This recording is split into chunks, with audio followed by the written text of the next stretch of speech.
Why do you like Doug Mastriano? He's a candidate for governor here in Pennsylvania. Why do you like him so much?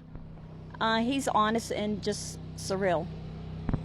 Does it bother you that he was in D.C. on January 6th? No, not at all. If Doug Mastriano's opponent, if he refused to concede, what would you think about him? I would be upset. Yeah. You don't think that's people should concede if they lose? Right, exactly. Does it bother you that Donald Trump never conceded? No. That video comes from our friends at The Good Liars, and they're talking to a Republican who has some confusing standards for when candidates should concede. It's actually pretty simple. If Democrats lose, they should concede defeat immediately. And Republicans? Well, they can't lose at all. And here's another confused Republican with equally weird views. What brought you here today? What got you excited? Everything about the Republican Party. Okay. What are they doing that you like so much? They're fiscally responsible, crime, across the board. Yeah? So are you a fan of Mitch McConnell? No. No, I'm not. There's a Republican who loves everything about the GOP except the people who actually lead it. But he's right about one thing. When you think about crime, your mind certainly goes directly to the Republican Party. Election day is here, and that means some of the craziest Republican voters are headed out to the polls, and they're casting ballots for the most extreme Republican candidates in American history. And that includes over 300 election deniers in 48 states. So, congratulations if you live in Rhode Island or South Dakota. Did you know that unless you live in Rhode Island or North Dakota, you have election deniers on your ballot for the midterms? CBS recently put out an article about this, and this is their criteria for determining if somebody is an election denier. In the combined federal and statewide races for the midterms, 308 GOP candidates meet at least one of those criteria.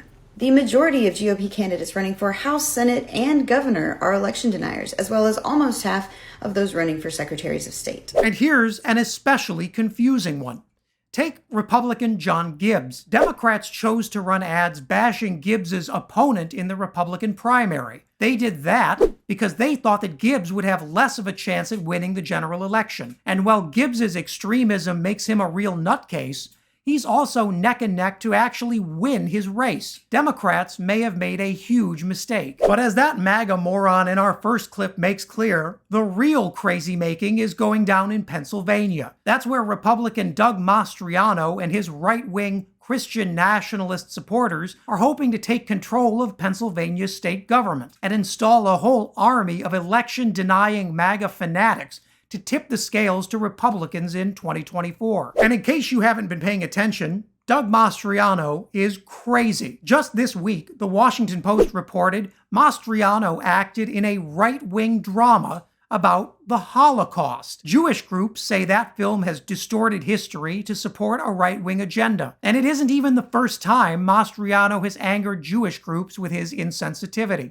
Just watch this. The Republican nominee for governor in the swing state of Pennsylvania, Doug Mastriano, is under fire for his connection to Gab, a social media site used by white supremacists and anti-Semites, as reported extensively by Rachel Maddow last night. Apparently, he posts to Gab, which was also used by the shooter who allegedly killed 11 people at a Pittsburgh synagogue, of course, the Tree of Life Synagogue, in 2018. Mastriano also paid $5,000 to Gab in campaign consulting fees, according to federal election reports. That's in addition to being an election denier, of course, and taking part in the January 6th insurrection march, although he insists he never actually entered the Capitol building. You heard that right. Doug Mastriano isn't just a Gab power user. He's such a big fan of Gab's anti-Semitic Christian nationalist founder Andrew Torba that he hired Torba to advise his campaign. And when asked by Jewish groups, the media, and even some Republicans to condemn Torba's anti-Semitism, Mastriano outright refused to say that anti-Jewish comments are bad. But Mastriano's weird fixation with Jews and the Holocaust isn't hurting him among Republican voters.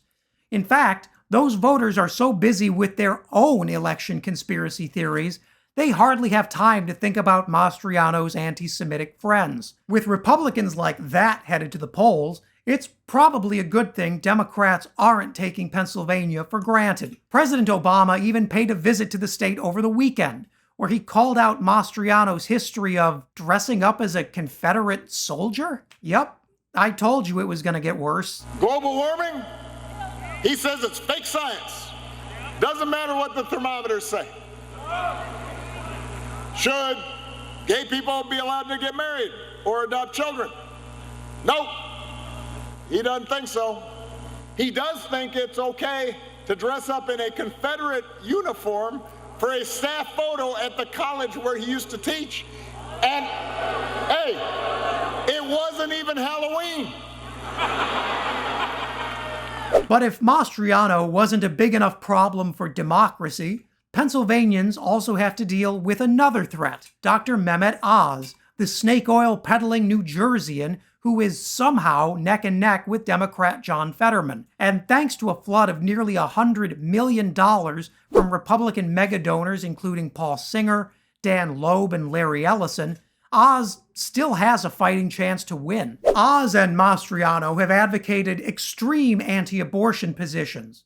They've rallied against gay marriage. They've even said that the Republican legislature should be able to decide who wins presidential elections, not voters. And in a rally this weekend alongside Donald Trump, Oz made clear that if he wins, he'll be Trump's man, not Pennsylvania's. It's unlikely we'll have full election results by Wednesday morning, meaning Republicans across the country will be quick to claim election fraud and cast doubt on any races where they're losing. That won't just be bad for democracy, it's going to set the stage for more quote-unquote election reforms in the run-up to 2024, and pave the way for Republicans to goose-step their way back into the White House. There's no way to know yet how the chips will fall when the midterms are finally over. But if the GOP's election denial fever is any indication, Democrats won't have a moment of rest between now and 2024. Democracy's biggest fight is only just beginning. If you made it to the end, thanks for watching. Please leave a like and consider subscribing. And leave a comment below so you can let me know what I should cover next.